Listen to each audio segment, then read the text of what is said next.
Apocalipse, capítulo 2, preste atenção. Escreve ao anjo da igreja que está em Éfeso. Isto diz aquele que tem na sua destra as 7 estrelas e que anda no meio dos 7 castiçais de ouro. Eu conheço as tuas obras, o teu trabalho e a tua paciência, e não podes sofrer os maus, e puseste à prova os que dizem ser apóstolos e não são, e tu os achastes mentirosos. Sofreste e tens paciência, trabalhaste pelo meu nome e não te cansaste. Mas o verso 4 fala de uma revisão da igreja de Éfeso. Tenho contra ti que deixaste o primeiro amor. Lembra depois de onde caíste, arrepende-te. Se você observar, o texto fala que era o momento daquelas pessoas que faziam tantas coisas boas observarem suas motivações, observaram o que estavam fazendo e por que estavam fazendo. Então é isso, é para esse ambiente que nós vamos buscar caminhar em 2024, no ano da revisão. Amém? Então abra a sua Bíblia. Vamos aqui à nossa reflexão de hoje. Profeta Isaías, capítulo de número 5, verso 1. Então, só para eu finalizar, no final deste culto, nós temos uma estrutura montada ali para você fazer a inscrição do sempre, tá certo? Então eu queria principalmente, de forma bem direcionada, não estou impedindo você que está nos visitando, certo, de fazer a sua inscrição, mas eu quero deixar muito claro que tudo aquilo que fazemos aqui, nosso propósito é fazer para os membros da igreja e para as pessoas que ainda não conhecem Jesus. Amém? Cada uma igreja, cada uma agência do reino ofereça, né, aqueles que a sua comunidade de fé, algo segundo o seu modelo, e acho que isso é bastante sadio. Bom, vamos lá. Isaías, capítulo 1, ou capítulo 5, verso 1. Agora cantarei ao meu amado o cântico do meu querido a respeito da sua vinha. O meu amado teve uma vinha num outeiro fertilíssimo, e cavou a terra, e tirou as pedras, e plantou as melhores mudas de videira. No meio da vinha, ele construiu uma torre, e fez também um lagar. Feche os seus olhos. Senhor nosso Deus e Pai, em nome de Jesus, eis aqui a tua palavra, continua falando conosco, e usa-me, ó Deus, nesta noite. Fala conosco, ó Pai, em nome de Jesus. Você pode dizer amém? Vamos pegar essa parábola narrada pelo profeta Isaías.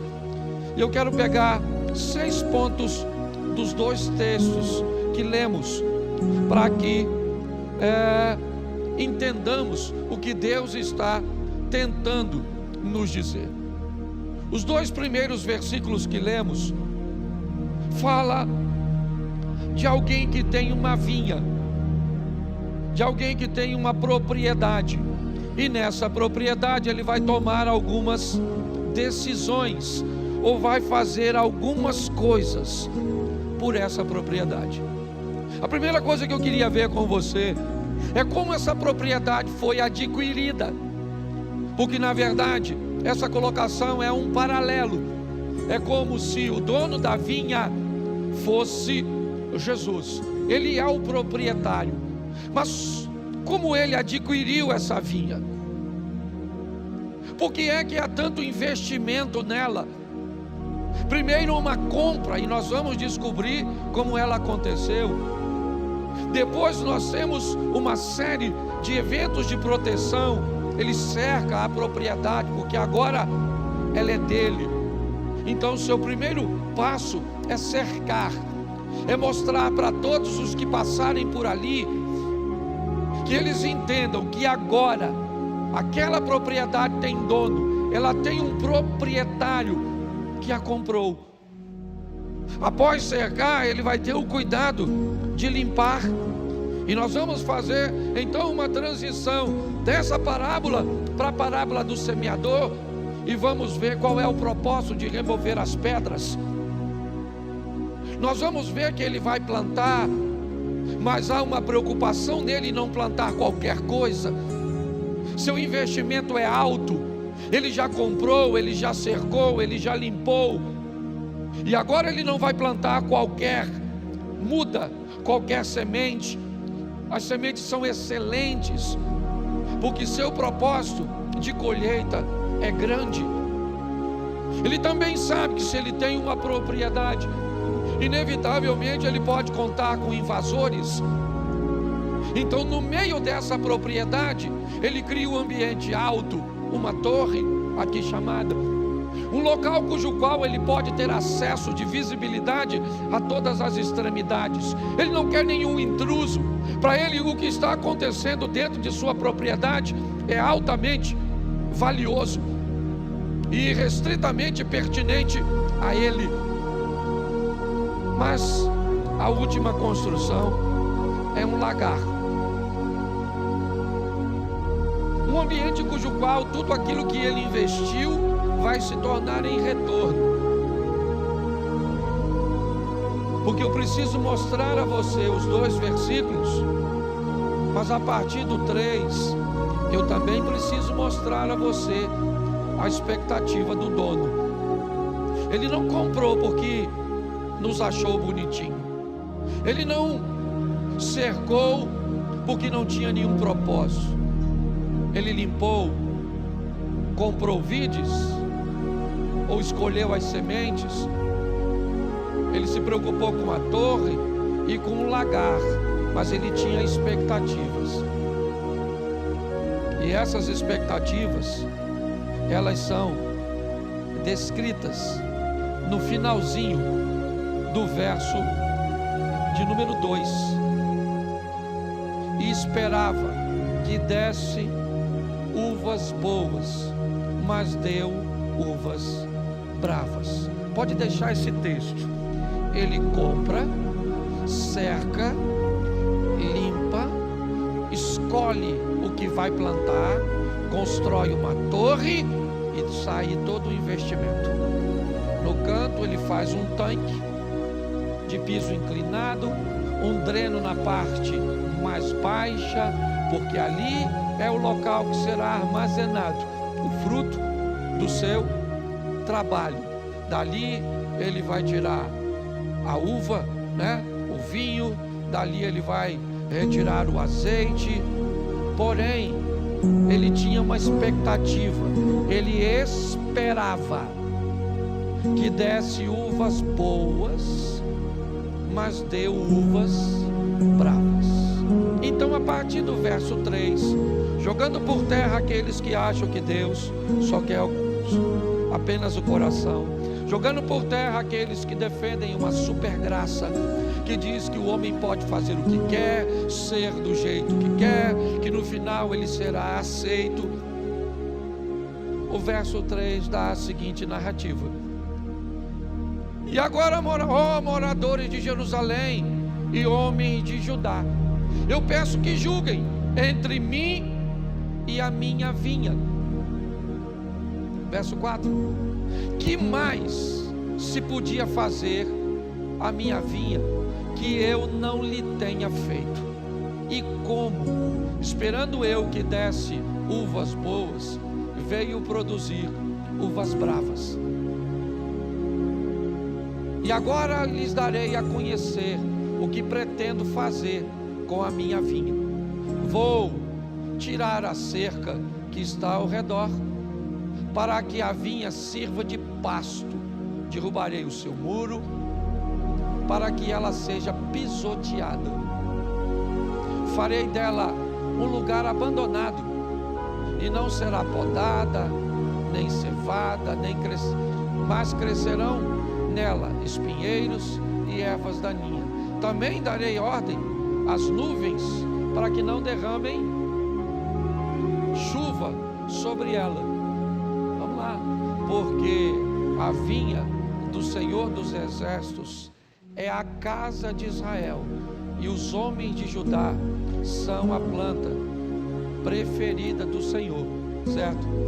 Este esperava retidão, somente até aí. Preste atenção, porque é importante você e eu entendermos isso. Primeiro, que esse texto está falando de nós na atualidade. O povo escolhido, a Israel do Senhor hoje, somos nós. A todos quantos receberam a Jesus, Ele deu-lhes o direito de serem feitos filhos de Deus. Nós recebemos em Cristo o direito de sermos feitos filhos de Deus. Então, se entendermos esse processo, vamos descobrir que precisamos nos tornar produtivos, que precisamos valer um investimento. É assim que funciona. O texto diz que quando a resposta ela é negativa, eu acho isso muito legal, apesar de termos uma visão coletiva, o texto também fala de nossa individualidade, porque é muito importante nós entendermos a importância da nossa comunhão, vivendo junto e criando esse ecossistema para receber outras pessoas, mas nós não estamos totalmente interligados, porque se alguém planeja ser desobediente e viver ao lado de um desobediente, nós teríamos praticamente duas vinhas diferentes em cada um de nós. Nós não temos como responder pelo outro. Essa é a grande verdade. Mas vamos entender primeiro esse processo de compra. Se essa vinha somos nós, preste atenção na primeira carta aos Coríntios, capítulo 6, verso 20. 1 Coríntios 6, 20. Diz aí, coloca aí por favor. Isso. Porque vocês foram comprados por preço. E agora, pois, glorifiquem a Deus no corpo de vocês. Presta atenção, a compra foi feita, mas o resultado, a expectativa é que Deus seja glorificado na minha vida, no meu corpo e na sua vida. Ele nos comprou, sim ou não? E isso é legal de dizer, mas comprou por quê? Ou para quê? Para que o nome dele, para que o nome de Deus fosse glorificado na nossa vida. E o preço foi alto. 1 Pedro 1,18. Sabendo que não fosse mediante a coisas perecíveis, como prata e ouro, que vocês foram resgatados da vida inútil que seus pais lhe legaram, mas pelo precioso sangue de Cristo, como de um cordeiro sem defeito e sem mácula. Então está aí, Ele nos comprou, é verdade, o preço de sangue. Para que Ele nos comprou?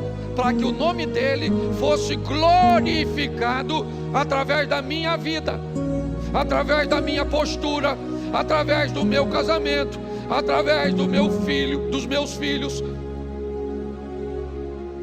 através dos meus negócios.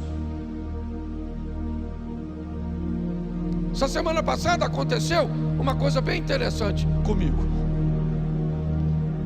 Um tempo eu estava entrando para a igreja, lá quase em frente ao correio, na primeira rua, a rua da Policlínica, e tinha carro parado de todos os lados. E eu então, quando entrei, eu escutei um barulho, e eu desci do carro. Eu tinha batido no carro de uma pessoa. Então eu comecei a procurar a pessoa e não achei. Eu estava atrasado, não podia ficar lá procurando. Em frente, o local onde eu bati, tem uma carrocinha de cachorro-quente.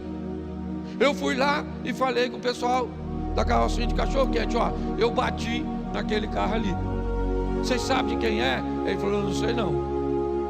E aí então eu falei: olha, quando eles chegarem para tirar o carro, avisa que o carro está arranhado, que quem bateu fui eu, para me procurar, que é para eu resolver.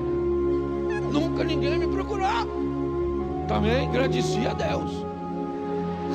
Não vou ser hipócrita, foi um acidente, eu não bati porque quis.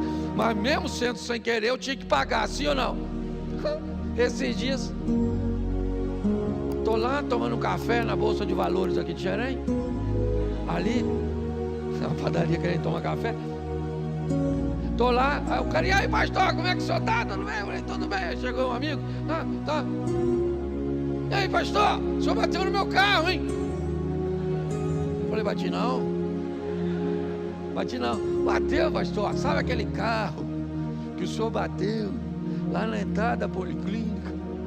Eu falei, sei rapaz, bati. Eu falei, olha Deus mandando a fatura. Eu falei, rapaz, eu avisei lá, te falaram que eu bati. Não, a moça lá falou que o senhor bateu no carro, tá? Mas foi um arranhãozinho pequenininho, entendeu? Que é isso, pastor? Nossa, eu já fui na igreja diversas vezes e nem falei com o senhor, deixa isso pra lá. Aí eu fiquei pensando, se eu não tivesse feito aquilo.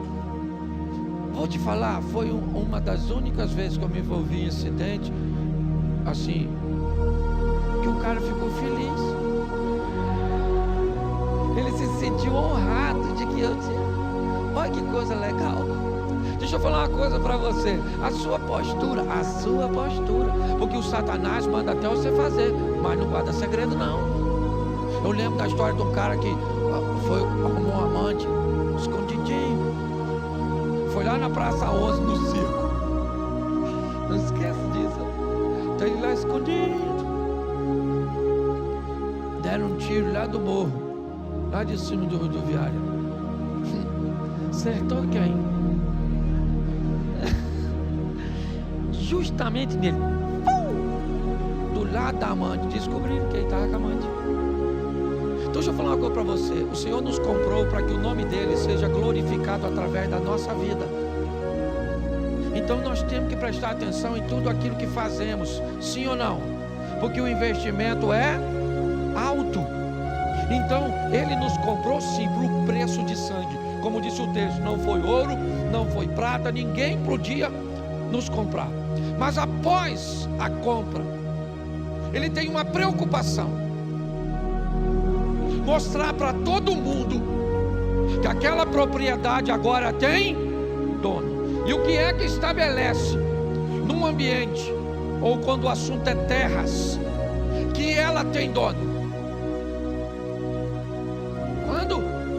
Quando ela está cercada.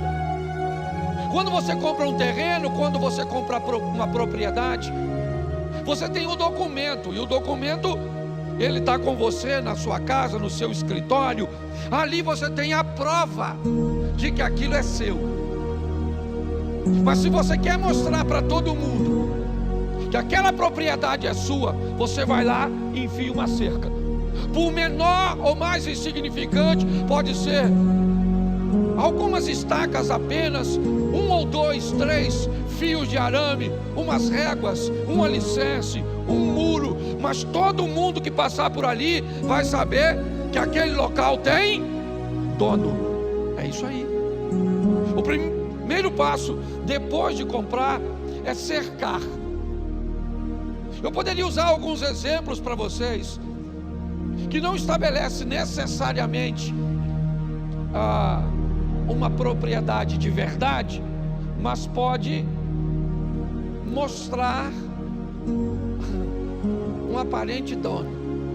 Você quer ver? Vem uma pessoa andando na rua com a Bíblia na mão. Você pensa o quê? É propriedade do Senhor, sim ou não? Porque está usando na mão ela carrega algo, pode até não ser, certo? Mas aquele é um moirão, é algo que identifica aqueles que pertencem a Deus.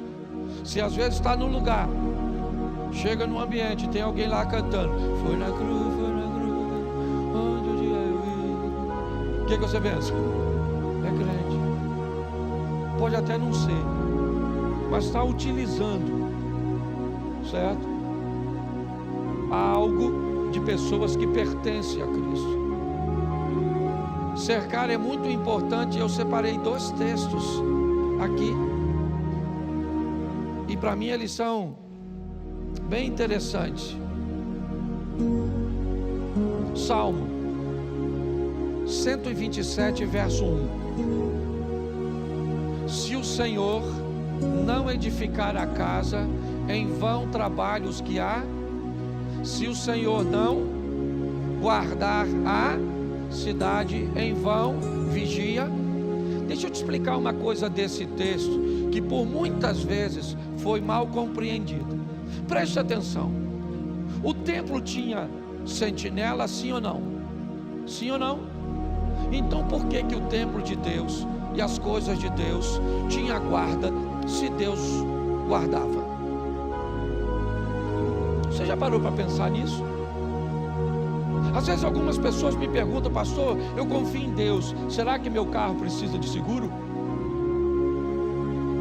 Eu confio em Deus, será que eu preciso de um plano de saúde?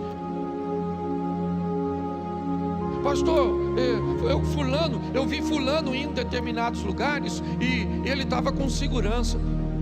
Será que precisa de segurança? O texto é bem claro: se o Senhor não guardar, em vão vigia. Então o texto diz que existe um sentinela, sim ou não? Existe um sistema de segurança, existe uma prevenção, e ela vai proteger de tudo aquilo que conseguir proteger. E se ela não conseguir proteger, quem é que entra em cena? O Senhor. Nós precisamos entender essa expressão, guardar a cidade. Entendemos que a Bíblia nos diz que o Senhor dá ordem aos seus anjos, para que eles possam se acampar ao redor daqueles que o temem e o livram. Salmo 34, 7. Então eu preciso entender que quando eu tenho sobre mim essa cerca que ele estabelece, seja a cerca da palavra, seja do louvor, da postura, da moral, da ética, tudo isso que eu convivo, quando alguém olha para você, mesmo que você não fale nada, ele começa a identificar que você tem um dono, porque nesse mundo só existem 2 donos, um dono verdadeiro e um suposto dono, e você vai se parecer com um deles. Como que, pastor? Com a cerca, com aquilo que te cerca, com aquilo que te envolve. E é importante que as pessoas vão olhar e dizer: você foi comprado por preço de sangue. E olha o estilo de vida que essa pessoa vive. O próximo passo, o terceiro, é limpar. É lógico, ele vai limpar. Ele já comprou, ele já cercou, agora é propriedade dele. Ele limpa dentro ou fora? Ele limpa dentro. A propriedade é a dele. Então ele vai levar, vai entrar e vai limpar das pedras. Mateus capítulo 13, coloca para mim, por favor, verso 20 e 21. Mateus 13, 20. O que foi semeado em solo rochoso, com pedras, esse é o que ouve a palavra e logo recebe com alegria, mas ele não tem raiz em si mesmo, sendo de pouca duração. Quando chega a angústia ou a perseguição por causa da palavra, ele logo se desvia ou se escandaliza. Preste atenção. O texto diz que ele cerca e a primeira coisa que ele faz é remover as pedras. Ele vai usar o solo. Então ele retira as pedras. Por quê? Porque ele vai semear. E as pedras são inimigas poderosíssimas para as raízes. O que faz uma planta se estabelecer são suas raízes. São elas que determinam basicamente a sua estrutura para suportar ambientes de seca, intempéries como vento, enxurrada e tantas outras coisas. Quanto mais enraizado a vinha ou essa muda estiver, quanto mais profunda for suas raízes, quanto mais estabilizada for seus posicionamentos, mais adversidades elas enfrentarão, ou estarão prontas para enfrentar. Por isso que nós vemos pessoas que você observa e elas chegam num ambiente, crescem com uma facilidade muito grande, aparece, desponta, quer cantar, quer trabalhar, quer ir para os ministérios. Eu fico lá fora, eu fico aqui dentro, eu vou para o ministério infantil, eu estou no Manhã com Deus, eu estou na oficina da alma, eu participo de tudo. Mas é só aquecer um pouquinho, é só criar uma dificuldade e pronto, ela se escandaliza, ela vai embora. Estava mal intencionada? Não.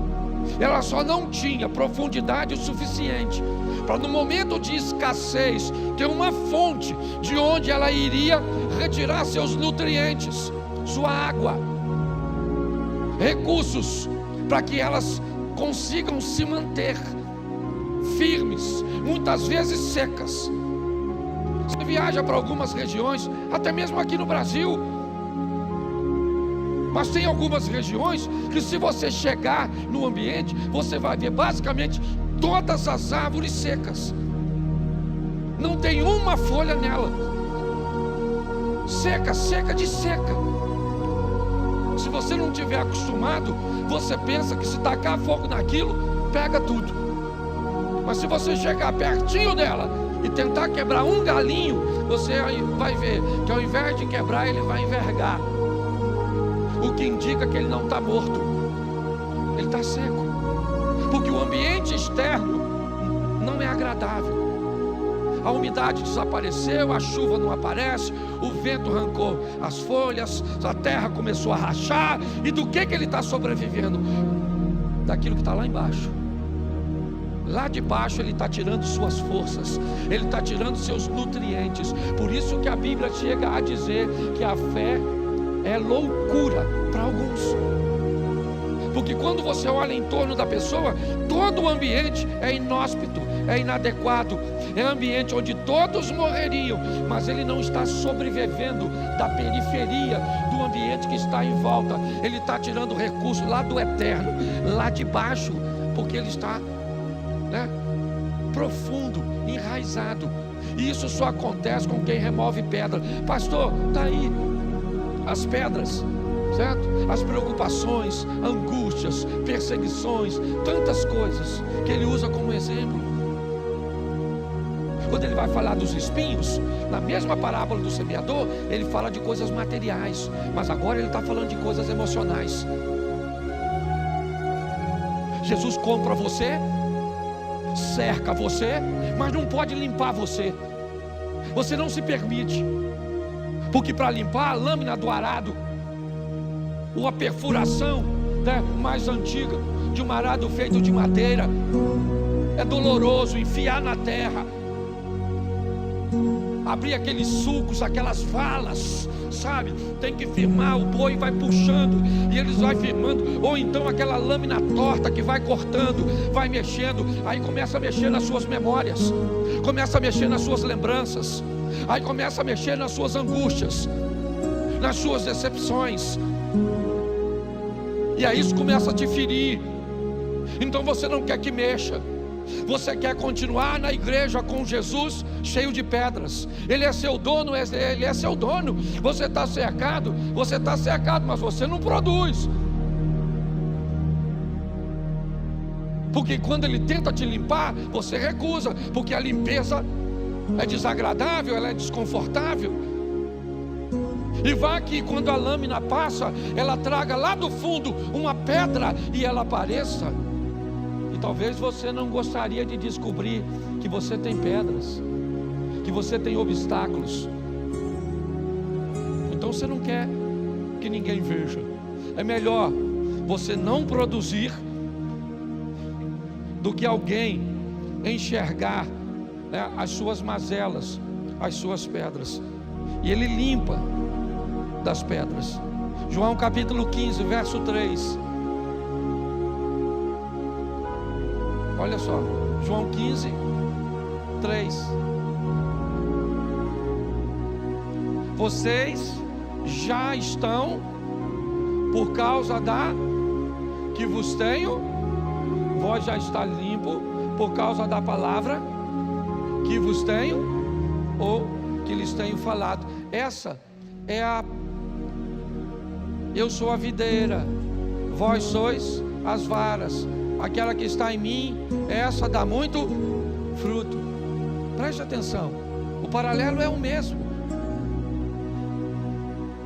Quando você vê esse texto aí, ele não está falando de pedra não. Vós já estão limpos. Essa limpeza é a poda, é a remoção de uma área improdutiva de uma planta. É alguém que tem interesse de que outras áreas recebam total atenção de nutrientes e de produtividade. Então, se tem um galho produzindo aqui e tem algum brotando desse lado aqui,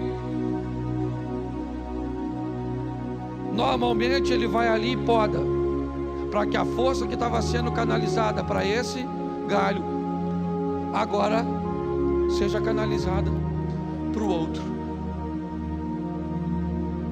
A limpeza nem sempre é remover as pedras, não. Às vezes também é a poda e a remoção de áreas que te tornam improdutivos, que faz com que você não produza, e isso precisa sair da sua vida. Agora vamos ao quarto. Plantou de excelentes. Eu gosto dessa expressão, excelentes. É alguém que não vai permitir que qualquer coisa seja plantada. Por quê? Porque eu comprei por preço de sangue. Por quê? Porque eu gastei dinheiro com cerca. Por quê? Porque eu trabalhei para tirar as pedras. É tanto investimento que eu não vou plantar qualquer coisinha. Eu vou escolher as melhores mudas, as melhores sementes. É isso que ele está fazendo. Capítulo 4 de Filipenses, verso 8. Filipenses 4:8. Preste atenção.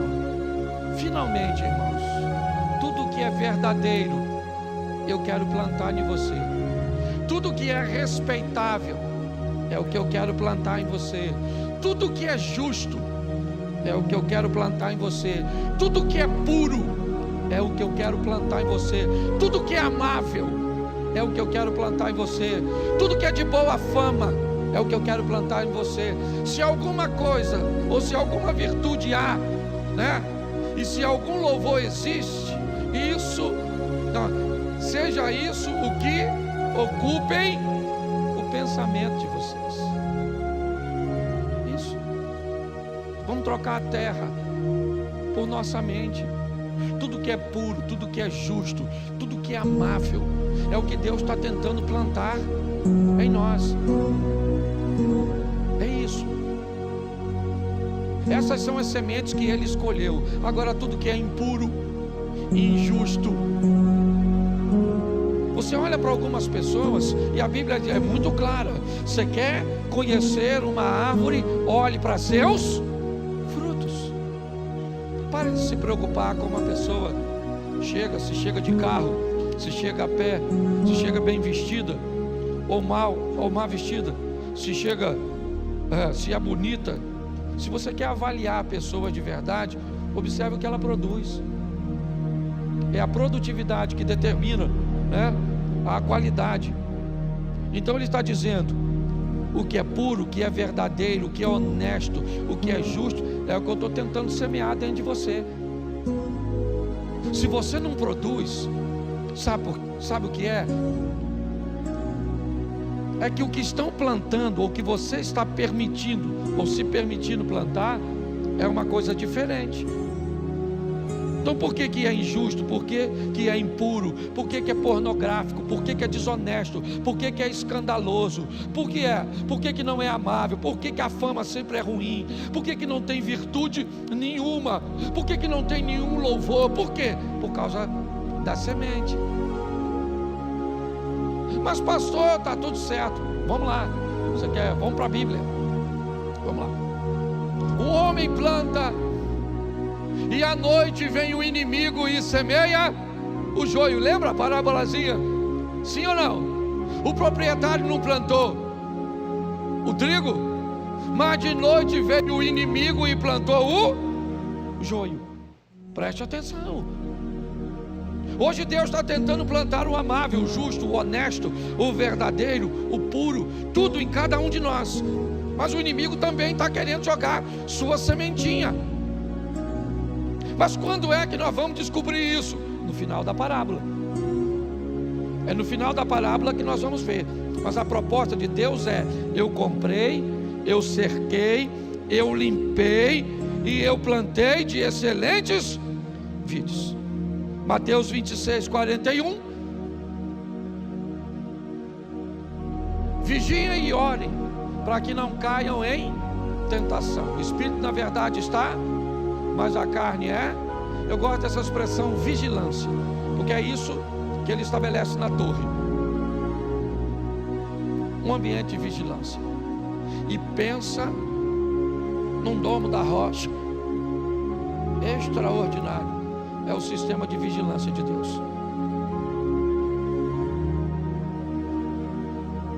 O que ele protege? Ele protege a videira. A videira foi limpa, ou o terreno foi limpo, por causa da palavra. Então vamos lá, deixa eu te explicar uma coisa. O vigia sempre vai mostrar. Sempre. Se você não vai conseguir enxergar o alerta dele, preste atenção, no meio da vinha, no coração da vinha. Eu estou aqui no meio da igreja, estou no lugar alto, eu tenho visão de todas as extremidades. Qualquer ambiente que o inimigo tentar atacar, eu tenho condições de visualizar. Porém, uma coisa você precisa saber: todas as vezes que tem uma torre, e que essa torre é de vigilância e é de segurança, o indivíduo que vai prestar serviço ali tem que ter o quê? Coragem. Porque um vigia frouxo, um borra-botas, um Zé Ruela, o vigia tem que ter coragem. A torre foi estabelecida e Deus diz para você assim: olha lá, ó, tentando entrar na sua casa. Está tentando entrar. Olha lá, tentando entrar no seu casamento. Olha lá, tentando entrar nos seus negócios. Olha aí, ó. Você está parando de orar. Isso é um alerta que o inimigo está entrando. Se a palavra de Deus não está entrando, alguém vai entrar.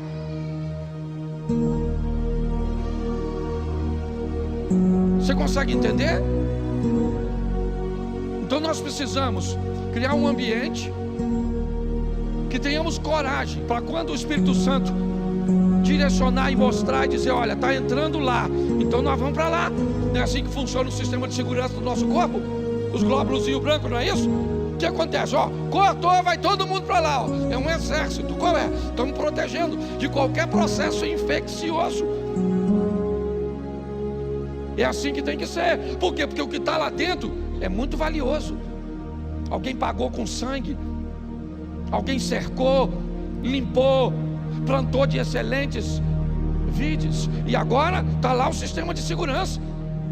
Já é a segunda vez. Primeiro ele cerca, segurança. Agora ele estabelece um ambiente, um observatório. É isso que era a torre, para que o inimigo não entre. Mas ele construiu nela um lagar. Mateus capítulo 5, verso 13. Coloca aí, varão. 5:13. Vós sois o sal, e se o sal vier a ser sem sabor ou insípido, como lhe restaurará o para nada mais, senão para e ser pisado pelos Verso 14: vós sois, ou vocês são, a luz do, se não, é porque eu fico com um texto na outra tradução. Não se pode esconder uma cidade situada no alto de um monte. Vamos lá, até o 16. Bota o 15. Isso. Nem se acende uma lamparina para colocá-la debaixo de um cesto, mas num lugar adequado, onde ilumina bem a todos que estão na. Verso 16. Assim também brilhe a luz de vocês diante dos, para que vejam as obras que vocês fazem e glorifiquem o Pai de vocês que está nos céus. O investimento é o mesmo. Vocês são sal da terra, videira. Sempre algo que está produzindo para um ambiente coletivo, para que todos que olharem para você, para os seus negócios, para a sua vida, para a sua família, glorifiquem o Pai de vocês. É assim que funciona. Então o investimento foi feito. Agora eu vou te mostrar. Se você não lembra, deixa eu te mostrar. Números 23, 19. Deus não é homem, nem filho do homem para que mude. Será que, tendo ele, não? Então deixa eu falar uma coisa, por favor, está na Bíblia. Quando alguém vier falar com você, não é bem assim. Deus não mente, e o que Ele falou Ele vai. Então bota no Apocalipse para a gente causar terror na turma. Vamos para o Apocalipse 22, 15. 22 de Apocalipse. É que o irmão botou o restante do texto lá. É bom que o povo lê. Fora ficarão os cães, os impuros, mas quem mais? Idólatras, e todo aquele que ama e pratica essa turma aqui é a mesma da vinha. Que farei, né? Que mais poderia fazer entre eu e a minha vinha que não tenho feito? Então agora o que eu vou fazer? Eu vou arrancar a cerca, vou botar os outros para pisar, e vou tacar fogo, e vai se lascar. Quem é que está lá dentro? Eu e você. Então deixa eu falar uma coisa para você. Pai, as pessoas estão perguntando, todo mundo aí: pastor, Jesus está voltando. Pastor, o que eu faço? Meu Deus, estou com medo danado de ir para o inferno. Já foi. Se você está com medo de ir para o inferno, significa que você está lá. Você não tem que ter medo de ir para o inferno. O inferno não é para você, é para o Satanás.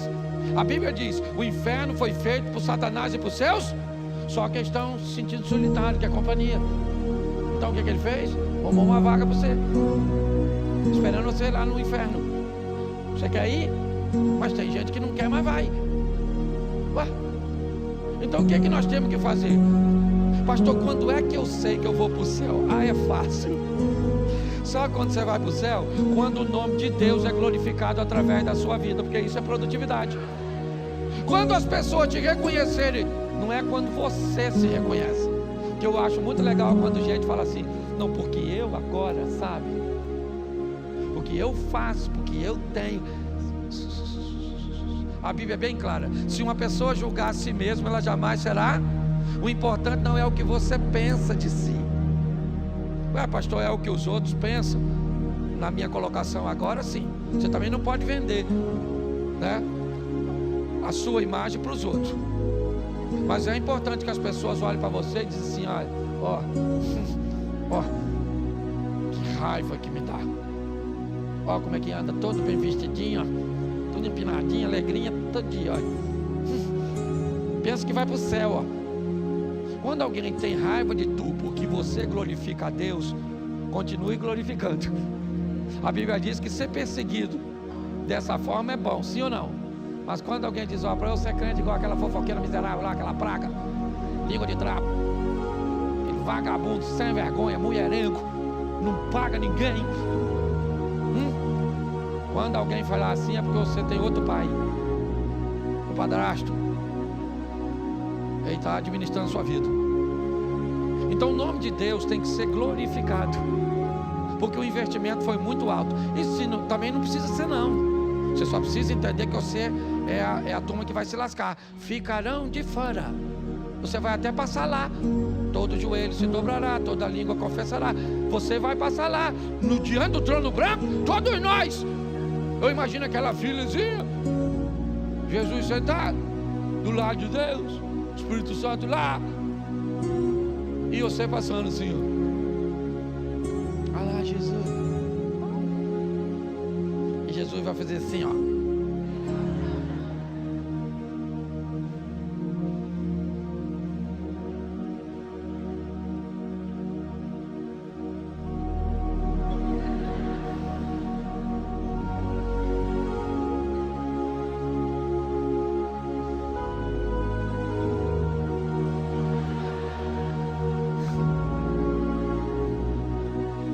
Para o inferno.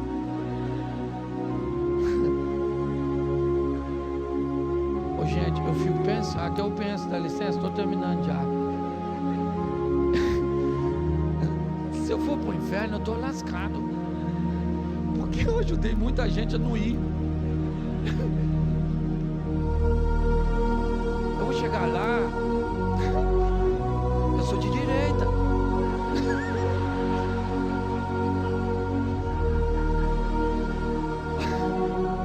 O negócio é democracia.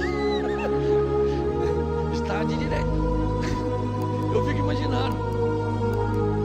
Só imaginando, pensa. Chegar lá, você trabalha. Quem chegou? Olha lá.